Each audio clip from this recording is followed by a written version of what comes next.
Хүүхдүүд гэдэг чинь ингээд бүр шал өөр томчуудын ойлгодгүй тийм ертөнц байгаа шүү дээ.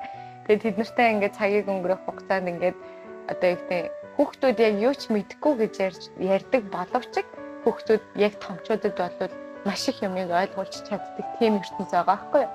Тэгээ ингээд хүүхдүүдтэй ажиллах болгондоо ингээд өөрөө бас айгүй их юм сурч амт идэг. Тэгэл энэ ажилдаа оролцох гэсэн дээ. Мөрөөдөр байсан залуунаас нэвтрүүлгийн энержийн дугаараар бидний ирээдүй болсон хүүхдийн боловсрол төхөр нэмрэн оруулж яваа нэгэн сайхан залуу багш MJ Baby сургалтын төвийг үүсгэн байгуулагч соёлын намууныг та бүхэнтэйгээ уулзуулж байна. Сайн байна уу? Намайг Намун гэдэг. За би нөхөр хүүхдийн хамт Хөх хотод ажиллаж амьдардаг байгаа. За гэр бүлийнхээ тухай товч танилцуулах юм бол миний аав Шинжааных, миний ээж болохоор Монголынх. За би багтаа Шинжаан Монголын хооронд явж өссөн тийм хүүхэд байгаа. Аав ээж хоёроо одоо ингэ харьцдаг захиан наснаад байдаг байхгүй юу? Тэгэл харахаар амар хөөрхөөр юм ярина. Одоо та нар сайн сууж гин үү? Ямар байна вэ? Гэл нэг хөөрхөөр юм битсэн. Тэгээ яасан чинь манай ээж бас нэг төрхийн нөгөө баян гэж хөөрхөө юм болсон. Дөнгөж нөгөө би төрөөл ээжсэн чинь ихчин нөгөө эмч хүн байсан аахгүй хажууд нас тэгсэн чинь ихч рүүгээ харцаал. Соёл тэгэл гэлтгсэн гэсэн нөгөө манай аав тэгэл тэгээ тухайд явж утас шүү юм аахгүй шүү дээ. Нөгөө ихч гарч ирдэг. Би одоо юугаар ажиллах юм тэгэл.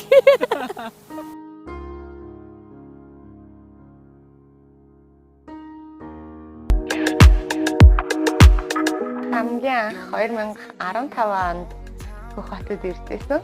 Амралтын хугацаанд би ерөнхийдөө одоо Little London гэдэг сургалтын төвд англи хэлний багшаар ажиллаж байсан. Монголд болохоор нөгөө MIU гэдэг олон улсын сургуулийг төгссөн байсан болохоор англи хэлний хувьд ерөнхийдөө асуудалгүй болсон.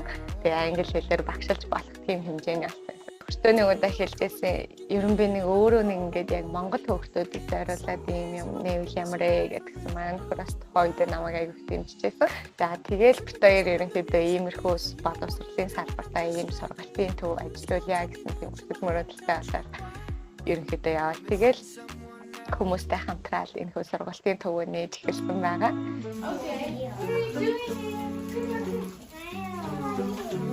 Okay, good. Here's to the ones that we got. Next one.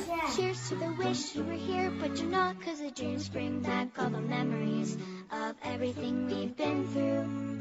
Close to the ones here today. Close to the ones that we lost on the way. 'Cause the dreams bring back all the memories. And the memories bring back you. There's a time that I remember when I did not know no pain. When I believed in forever and everything would stay the same. Now my heart feel like December when somebody say your name. Манай сургалтын төв нь одоохондоо хотод хүүхдүүдэд англи хэл заадаг байгаа. Гэтэ бидний одоо холын зорилт нь болохоор одоо хоёр орны хүүхдүүдийг хооронд нь танилцуулж тийм ээ. За тэгээд монгол хүүхдүүдийг өвөр Монголын хүүхдүүдийн соёлтой танилцуулах. Дээрээс нь өвөр Монголд байгаа хүүхдүүдийг бас Монголд байдаг тэр соёл иргэншилтэй бас танилцуулж тийм үйл ажиллагааг одоо аавна гэж боддог. Энэ маань болохоор одоо цаашлаад ингээ улс их орны хувьд яриад үзэх юм бол хүүхэд гэдэг чинь өөрөө энэ улс орны ирээдүйн нүүрс царай байдаг. За тийм болохоор ингээд хоёр улс орны хүүхдүүдийг хооронд нь ингэж багаас нь ингээд соёл иргэншлийн танилцуулж ингэж найзлуулж явна гэдэг болохоор одоо ирээдүйн хоёр улс орны эв найрамдлын хувьд гэсэндээ маш том хөрөнгө оруулалт болж явдаг л гэж би өөрийнхөө хувьдаа боддог.